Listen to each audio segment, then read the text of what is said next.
साबिक वजीर व बीआरएस रुकन असम्बली जगदीश रेड्डी ने कहा कि खम्मम के वुज़रा की वजह से सागर की बाई नहर में शिगाफ पड़ गया है। किसानों ने इसका सबूत दिखाया है।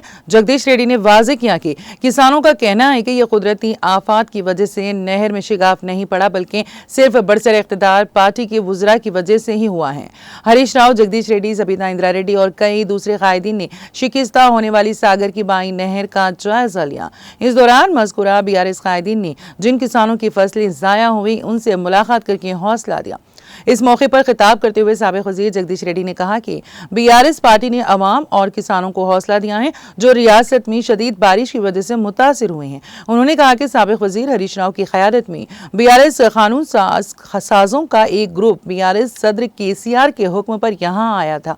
हमारी पार्टी को बहरान के वक्त सियासत करने की ज़रूरत नहीं है। अवाम को हौसला देने वाले चीफ मिनिस्टर 2 दिन से लापता हैं और अपनी गलतियों की पर्दापोशी के लिए केसीआर और बीआरएस पर तनकीद की।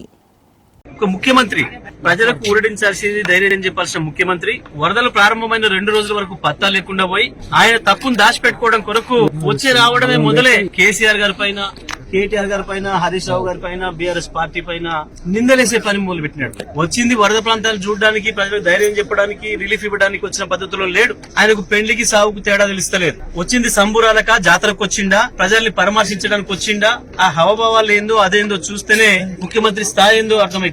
మేము మాట్లాడలే. ఇప్పుడు మీ అందరి సమక్షంలో రైతులు చెప్పిండ్రు. ఇవాళ కొన్ని మీడియాలో కూడా వచ్చింది. నేను ఇక్కడ మీడియా వాళ్ళు ఎవరు లేనప్పుడు వస్తే కూడా రైతాంగం చెప్పిండ్రు. ఏంది ఇవాళ మనం ఏదైతే ఎన్ఎస్పీ కాలువ మీద నిలబడినామో ఈ కాలువ కట్ట తెగడానికి ప్రధానమైన కారణం ప్రభుత్వమే అని రైతులు చూపిస్తున్నారు, ఆధారాలు కూడా చూపిస్తున్నారు.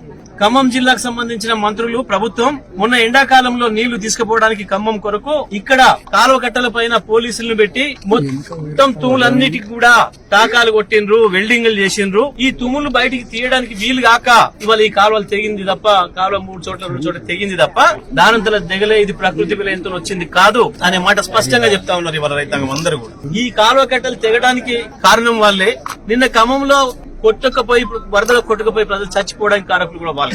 మేము ఇది బాధ్యత రాజ్యాంగంగా మాట్లాడడం లేదు, రాజకీయాల కొరకు మాట్లాడడం లేదు. 9 గంటలు వాళ్ళ కళ్ల ముందు ఎదురు చూసుకుంటూ కూర్చుంటే కూడా కనీసం ఒక హెలికాప్టర్ కొరకు ప్రయత్నం చేయలేదు. పైగా పొద్దు ఊకిన తర్వాత ప్రజల్లో తిరుగుబాటు మొదలైన తర్వాత వచ్చి ముసలి కన్నీళ్లు గారుస్తున్నారు. మేము ప్రయత్నం చేసినాం, దొరకలేదని ఒక ఆయన, ఆంధ్ర ముఖ్యమంత్రి మాట్లాడిన ఒక ఆయన, ఉన్నది తెలంగాణలో, తెలంగాణ ముఖ్యమంత్రి ఏమైండు. ఏం జరుగుతుంది అసలు ఈ రాష్ట్రంలో? ప్రజల్ని గాలికి వదిలేసి ముఖ్యమంత్రి, మంత్రులు జల్సాలలో ఉన్నారు. ఇది స్పష్టంగా ప్రభుత్వం సృష్టించిన విలయమే. ప్రకృతి విలయానికి మేమే అనడం లేదు. కానీ వాళ్ళ ఈ కాలువ తెగిపోయి 100,000 ఎకరాలలో పంట నాశనం అయిపోయి, పంట నాశనం అయిపోవడమే కాదు, ఇంకా 2 పంటల వరకు కూడా వాళ్ళు చేసుకునే పరిస్థితి లేదా రైతాంగం ఇసుక మెటల్తో 1,000 ఎకరాలు. దీని విషయంలో ఇక్కడ ప్రభుత్వమే పూర్తిగా బాధ్యత వహించాల్సి ఉంది. కాబట్టి ఆ రైతాంగం డిమాండ్ చేస్తున్నారు, మాకు పొలాలను ఎప్పుడైతే చేసేయండి, మాకేం పైసలు ఎక్కరలేదు, మా పొలాలని మళ్ళీ ఉన్నట్టుగా ప్రభుత్వమే చేసేయమని వాళ్ళు అడుగుతున్నారు, మాకు చెప్తున్నారు, డిమాండ్ చేయండి అని హరీష్ రావు గారికి, సబితమ్మ గారికి మాకు చెప్తా ఉన్నారు. ఈ రకంగా మా తరఫున మాట్లాడండి అని చెప్తున్నారు. మేము మాట్లాడితే రాజకీయం అని మాట్లాడుతున్నారు, మేము మాట్లాడక ముందే మీరు రాజకీయం మాట్లాడుతున్నారు. మీకంటే ముందే మా వాళ్ళే ప్రజలలో ఉన్నారు, మా బీఆర్ఎస్ పార్టీ కార్యకర్తలే ప్రజలలో ఉన్నారు. 50,000 రూపాయలకు తక్కువ అయితే మాకు బాగా కాదు పొలం. మేము ఇప్పుడు పెట్టిన పెట్టుబడి 30,000 రూపాయలు పోయింది, ఇంకా 50,000 పెడితే తప్ప మళ్ళీ పొలాలు మా చేతికి రావనే మాట చెప్తున్నారు. కాబట్టి మేట కొట్టుకుపోయిన పొలాలకు 50,000 రూపాయల చొప్పున పరిహారం ఇవ్వాలి, సహాయం చేయాలి ప్రభుత్వం నుంచి.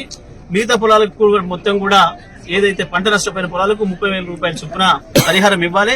ఇది మేం ఒత్తిడి చేసిన డిమాండ్ కాదు.